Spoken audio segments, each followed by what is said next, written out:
আসসালামু আলাইকুম, সবাই কেমন আছেন? আশা করি সবাই আল্লাহর রহমতে ভালো আছেন। তো বরাবরের মতো আবারও আপনাদের সামনে একটা ভিডিও নিয়ে আসলাম। দেখতেই পাচ্ছেন তারা ধান ময়লার কাজ চলতেছে। এটা হচ্ছে আমাদের দেশে, মানে আমাদের গ্রামে সর্বশেষ ধান ময়লার কাজ। আর এবছর আর হবে না। তো আবার যদি বেঁচে থাকি তাহলে আবার সামনে বছর দেখতে পারবো ধান ময়লার কাজ। আর ধান চাষ এটা হচ্ছে এমন একটা জিনিস কেউ করতে চায় না, অথচ সবাই ভাত খেতে চায়, এটা তো সবাই জানেন। কারণ ধান চাষ না করলে সব মানুষ না খেয়ে মরবে ভাই। তো দেখতে পাচ্ছেন ধান ময়লার কাজ চলতেছে। আর এই যে দেখতে পাচ্ছেন ভিডিওতে যারা ধান লইতেছে তারাও চলে যাবে কালকে। তাদের বাড়ি হচ্ছে খুলনা। তারা আমাদের ধান কাটার জন্য আসছে আর কি। তো খুলনা থেকে তাদের বাড়ি হচ্ছে খুলনা, দেখতে পাচ্ছেন।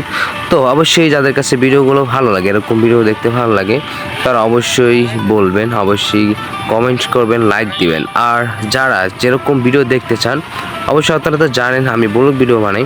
আর অবশ্যই আপনারা কীরকম ব্লগ ভিডিও দেখতে চান অবশ্যই কমেন্ট করে জানাবেন, তাহলে আমি উপকৃত হতাম। তাহলে আমি আপনাদেরকে অনেক সুন্দর সুন্দর ভিডিও দেওয়ার চেষ্টা করবো। ওকে, তো সবাই অবশ্যই এই চ্যানেলটি সাবস্ক্রাইব করে রাখবেন। আর কে কীরকম ভিডিও দেখতে চান অবশ্যই কমেন্ট করবেন। ধন্যবাদ।